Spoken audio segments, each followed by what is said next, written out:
Daria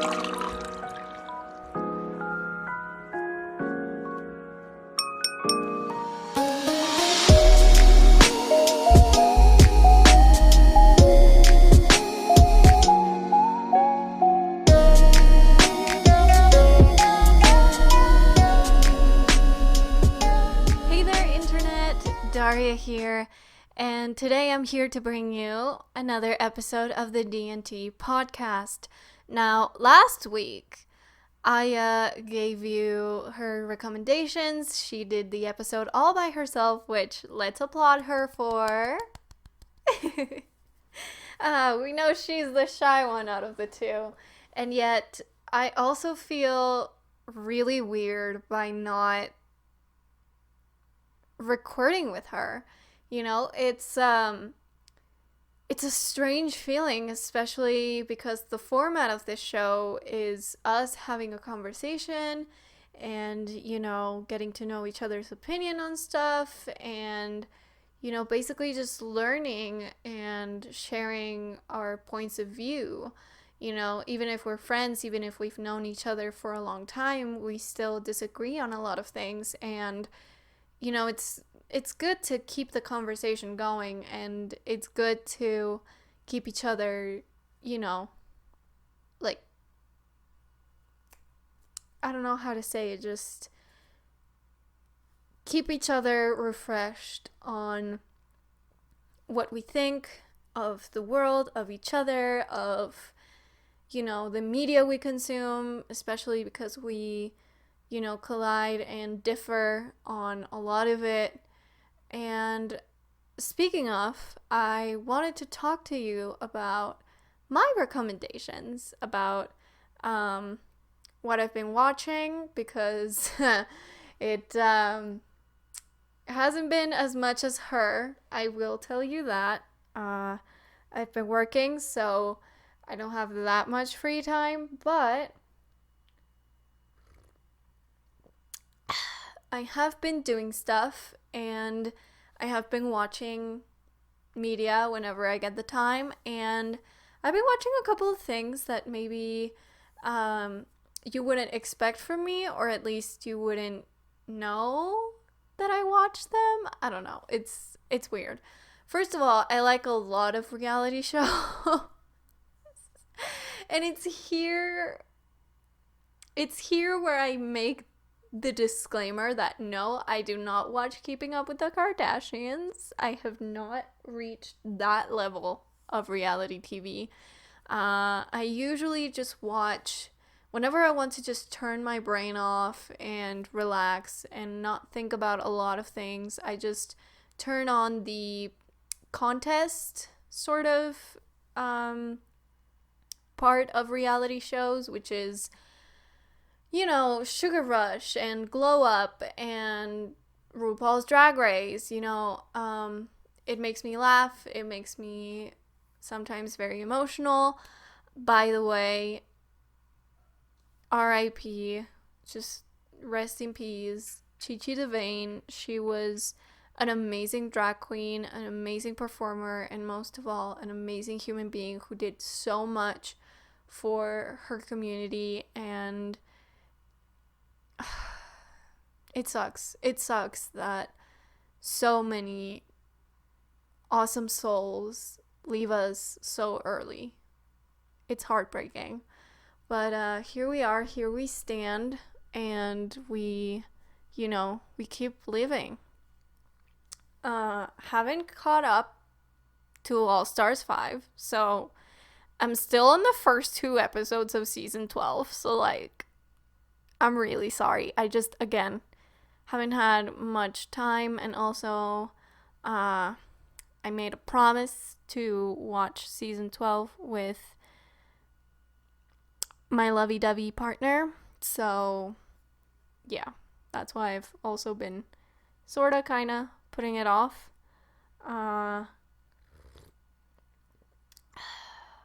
Next up, I've been rewatching season 3 of Miraculous Ladybug. If you follow me on TikTok, no, don't, actually don't, but if you follow me on TikTok, then you would know that I finished season 3 in March, but they recently uploaded it onto Netflix, so I'm rewatching it just to get a refresher and sort of like, I don't know, understand a couple of things because I skipped the repeat villain episodes. I was just so not into it, right? I was just so not into repeating the same villains over and over again. Like, why is this happening? Like, one or two, fine. Do it to establish that you can reaccumatize people, which I do believe has been done before, like in season 2 with Chloe. I don't know. But fine, whatever. Do it with one or two people to establish that you can be reacclimatized. Fine. I don't care. When it's more than 3, you're just... I don't know what you're doing. I don't know what you want me to do. I don't know what you want me to say. I don't know what you're doing. I just know that I don't like it, and it's very boring. So I'm gonna skip it. Also, those episodes didn't have an impact on the plot whatsoever. So I just like, nah, you know? So yeah, I'm watching that. And also been rewatching Avatar: The Last Airbender because of course I am. Like, is that even a question? Of course I'm gonna. I love Avatar with my entire being. So, yeah, rewatching that. Also, by the way, I alternate. You know, sometimes I get sick of the same show, so I just go back, watch another one. I have Prime, so I started watching Good Omens. I actually finished Good Omens. Oof. Like, joyita. Joyita. Straight up. If you know what that means in Spanish, you know what that means. If you don't, can't relate.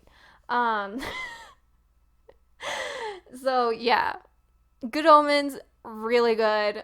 Love it. Watch it if you can. Also watch Fleabag. Amazing comedy, amazing satire, amazing dark humor. Just do. And if you can, also watch Euphoria. I'm like on episode 1, but I've heard it's really good. I hear the makeup is amazing, and I hear that the whole thing is really cool. Plus Zendaya is in it, so just watch it, okay? Just watch it. Anyway, what else? This one's a spicy one. No, not really, but I do want to talk about it because it's kind of problematic, but also not, but like also yes. I don't know. It's weird. It's a drama, which is basically just a drama from Korea.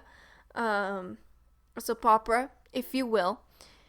And it's called It's Okay Not to Be Okay. And every episode is an hour, so like prepare yourself. That's why it has taken me so long to like catch up with it. I do think they're gonna have another episode next week. I have no idea. The point is, I've been watching it because I was like, this is gonna be so wrong. And this is like podcast material. And I was right.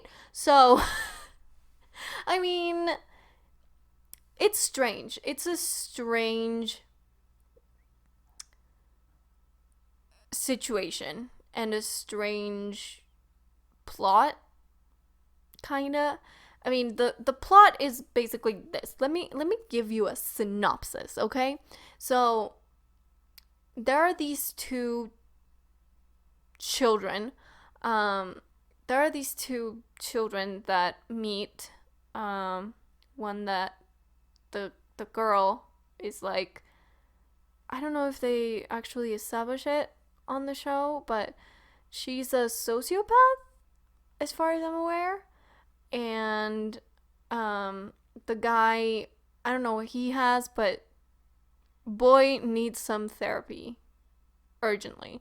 The point is that the girl saves the guy when they were little because he fell into a frozen river.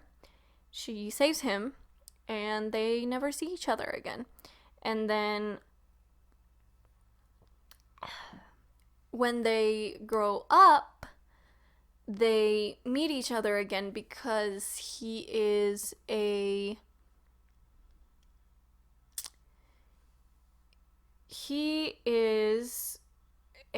nurse at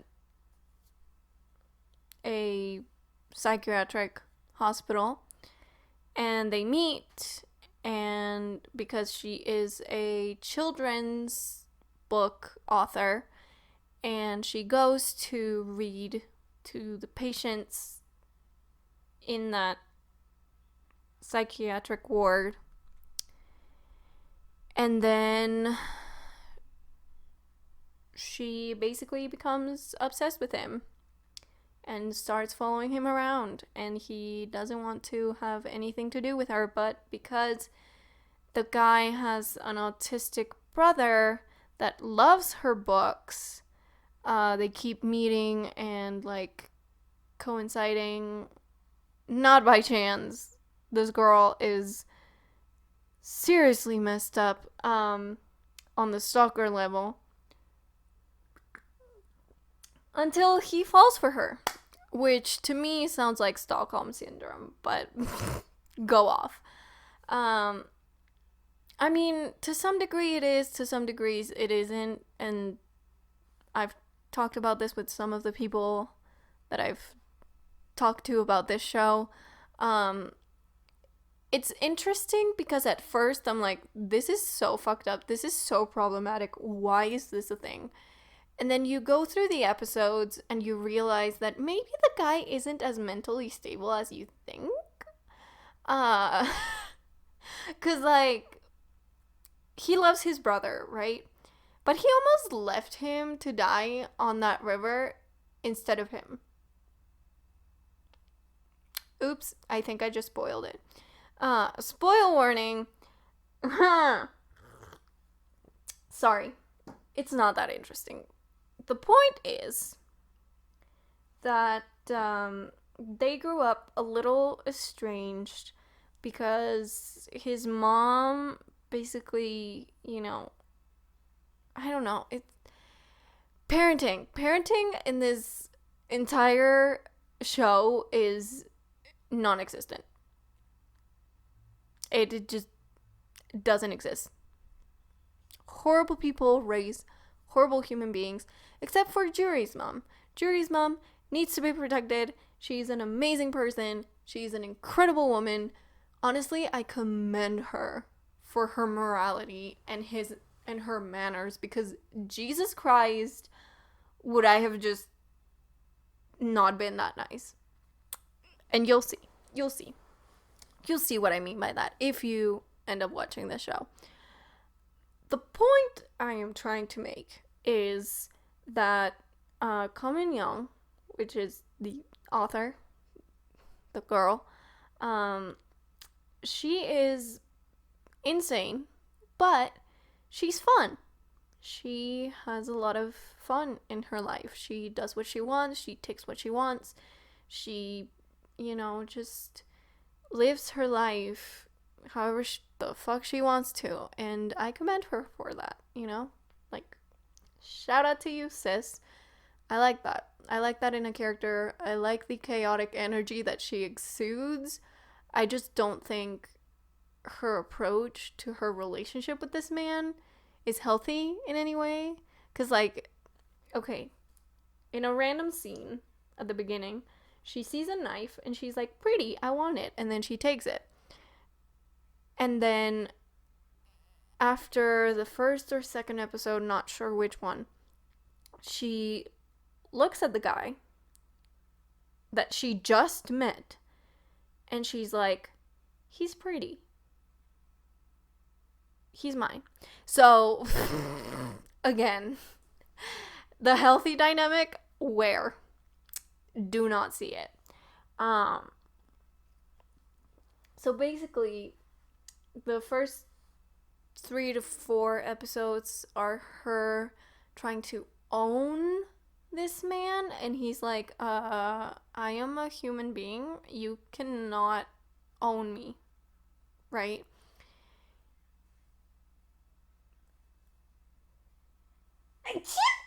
Mm-hmm. Sorry about that.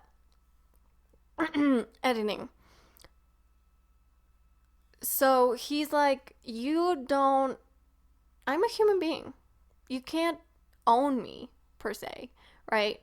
And she's like, well, if parents can just get rid of their children whenever they want to, and children can get rid of their parents once they get old, why is this dynamic not the same? And I'm like, we got real philosophical, sis. We got real up in this joint. Which, I mean, I thought that to some degree would happen, but honestly, from a show that was called It's Okay to Not Be Okay, I expected like a 13 Reasons Why sort of shit, you know? Like, I expected edginess, like mental health edginess for the sake of being edgy, right? I did not expect actual, like, existential questions and, like, basically being quizzed about my existence on this world. But it's a theme throughout the show that I think has been really interesting about possessing people. Do we possess the people we love and that's why they stay? Or are they staying in our lives out of sheer love and companionship? It's a really interesting question, and I got real deep right there, but again, this shit gets very mind-blowing in some places. Very fucking philosophical. It's really funny how it can go from silliness and then the cheesiest shots and the cheesiest, like, staring into each other's eyes kind of shots, kind of scenes, you know? And then it just goes to, oh, hey, how about we're not human, right? Like, I don't know, it's weird. To me, it's just insane.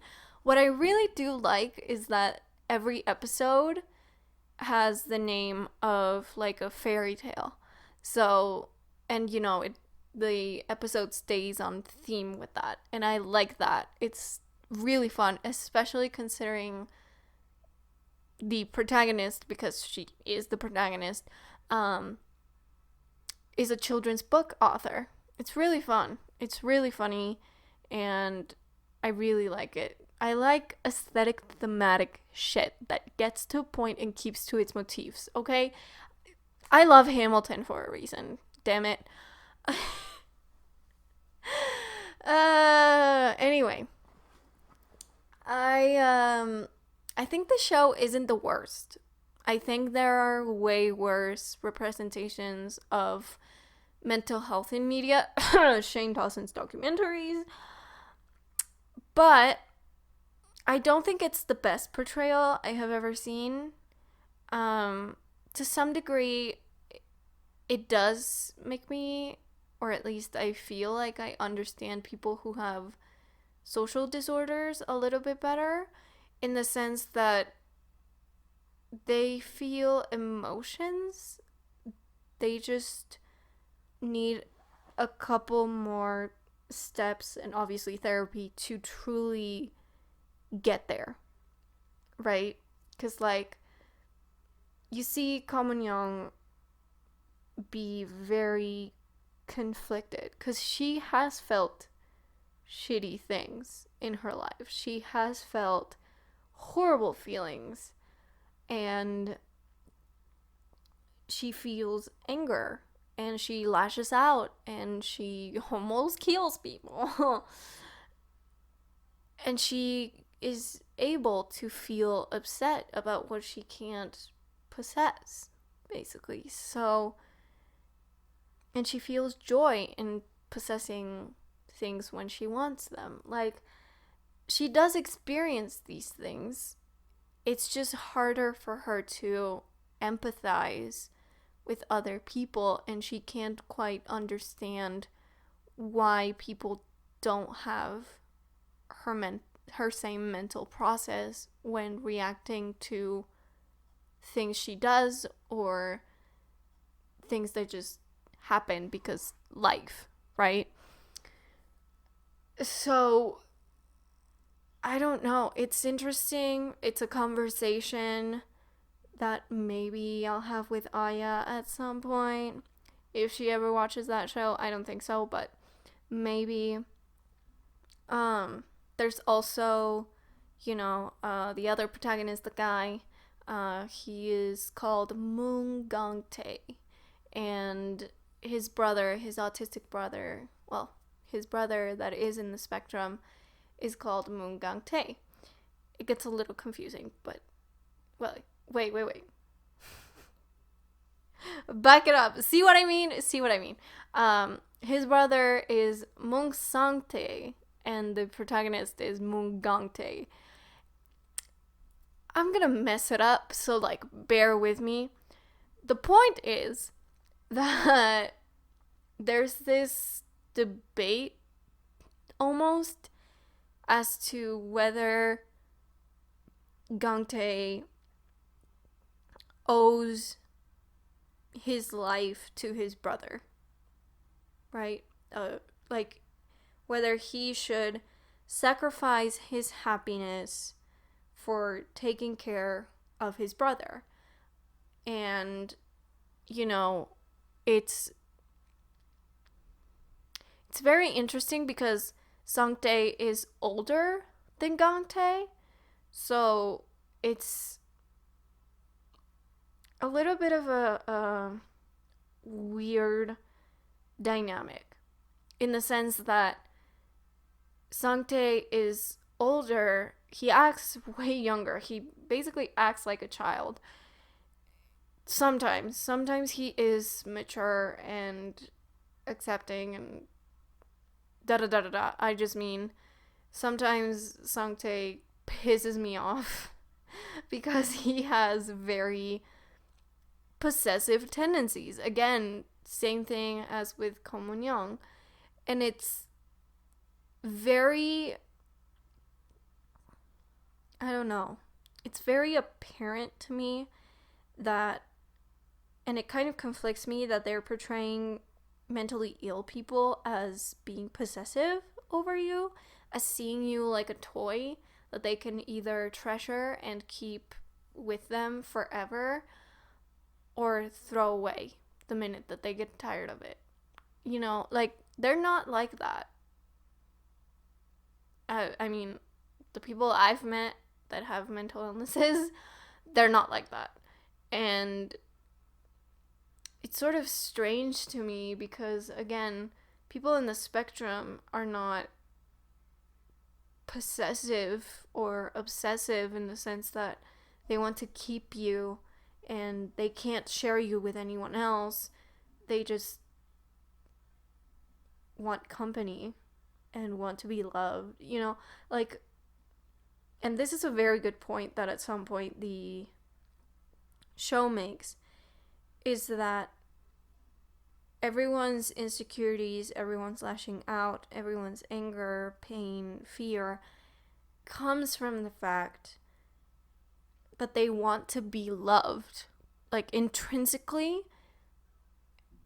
we all want to be loved. And we all want to, have other people in our lives who love us, who pay attention to us, who are there for us, no matter what, right? But we can't expect them to. That's, I think, the distinction that they need to make. That even if you want them to, you can't expect anyone to give you their all just because you feel like you need it. And I feel like that's where the show is gonna get. It's just taking a while to get there. And I'm tired. So, like, can you get there, please? It's, again, I still have, like,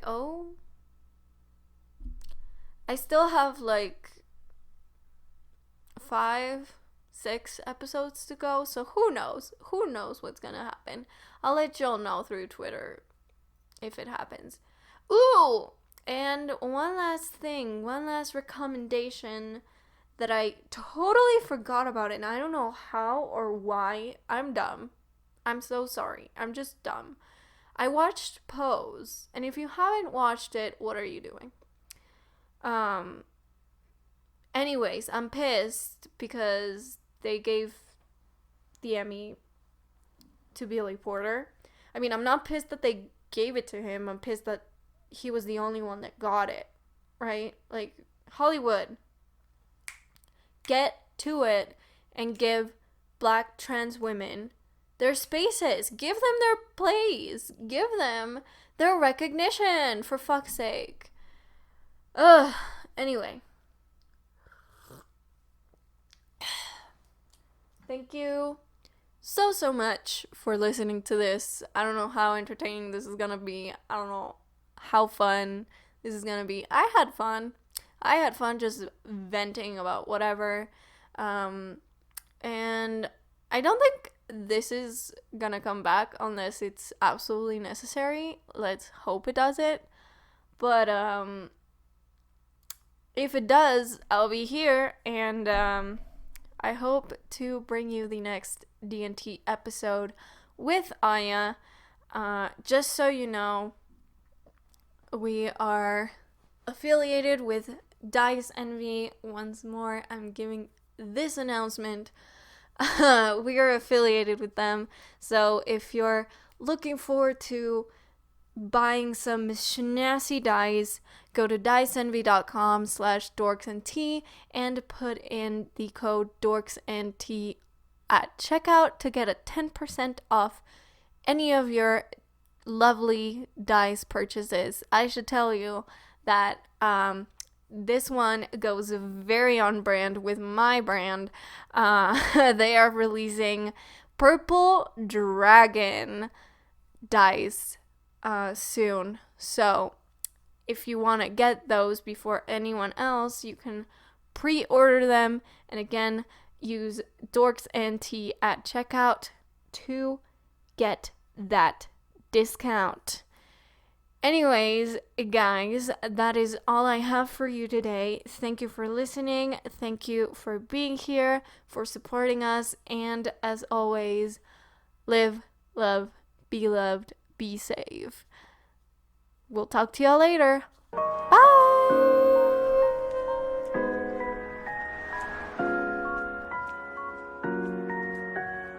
Bye!